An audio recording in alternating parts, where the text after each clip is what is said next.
বাংলাদেশ কিন্তু দীর্ঘ সময় প্রধানমন্ত্রীকে ঈশ্বর বানানোর প্রকল্প দেখেছে। গম সম্প্রদায়ের কিছু মানুষকে 700 দিনের উপরে কারাগারে রাখা হয়েছে, কোনো বিচার হয়নি, তাদের জামিন হচ্ছে না, এবং আমরা আসলে তাদের ভবিষ্যতের ব্যাপারে জানি না। আমাদের রাজনৈতিক দলগুলো এত নারীবান্ধব যে একটি দল 0% আর আরেকটি দল 3%। তবে এই যে অধ্যাদেশটি নিয়ে আমরা এখন কথা বলছি, মানবাধিকার কমিশন অধ্যাদেশ, এটিকে আইন করবার প্রয়োজন আছে, শতভাগ প্রয়োজন আছে।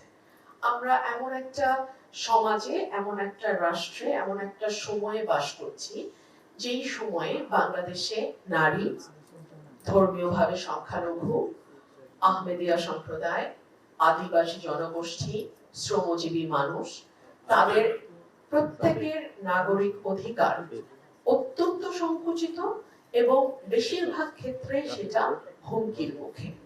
আপনারা ইতিমধ্যেই জানেন, গম সম্প্রদায়ের কিছু মানুষকে 700 দিনের উপরে কারাগারে রাখা হয়েছে, কোনো বিচার হয়নি, তাদের জামিন হচ্ছে না, এবং আমরা আসলে তাদের ভবিষ্যতের ব্যাপারে জানি না।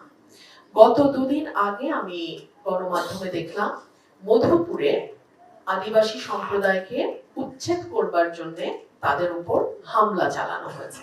একটা ব্যবসায়িক ব্যাপার আছে, সেখানে জমির ব্যাপার আছে, এবং আপনারা সবাই জানেন আদিবাসী সম্প্রদায়ের মানুষ কিন্তু দলিলের উপরে থাকে না। ওনাদের জমির অধিকার কিন্তু বংশ পরম্পরায় শত শত বছর ধরে তারা ভূমিপুত্র, তারা ওখানেই জন্মায়, ওখানেই বেড়ে ওঠে, ওখানেই তাদের জীবন পার করে দেয়।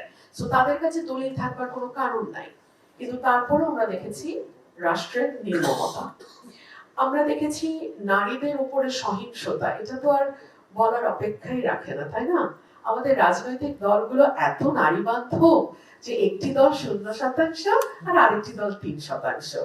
যারাই এগ্রিভড ফিল করেন বা কেউ যদি মনে করেন তার মানবাধিকার লঙ্ঘিত হচ্ছে, তিনি যেন অন্তত একটা ফোরাম পান কথা বলার, অ্যাটলিস্ট কমিশনে গিয়ে তিনি যেন কথা বলতে পারেন।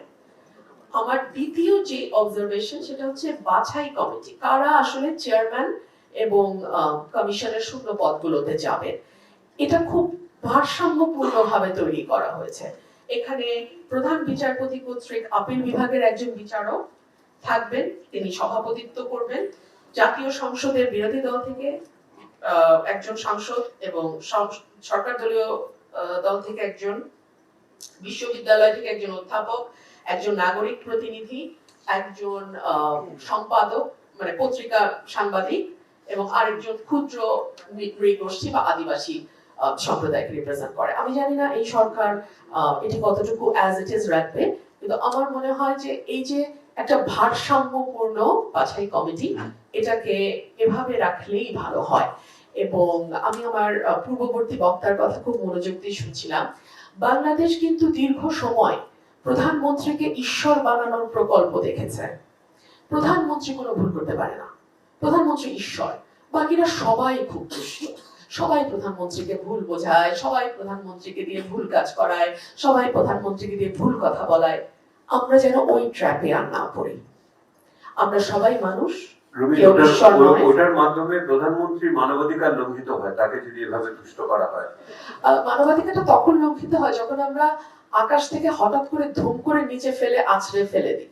সেটাও হয় না, মানে আমাদের আসলে মাত্রা জ্ঞানের কোথাও কোনো সমস্যা আছে সম্ভবত। হ্যাঁ, আমরা মানুষকে হয় ঈশ্বর বানাই, না হলে মানুষকে শয়তান বানাই। মানুষ কিন্তু ঈশ্বরও না, শয়তানও না, মানুষের দোষে গুণে মানুষ।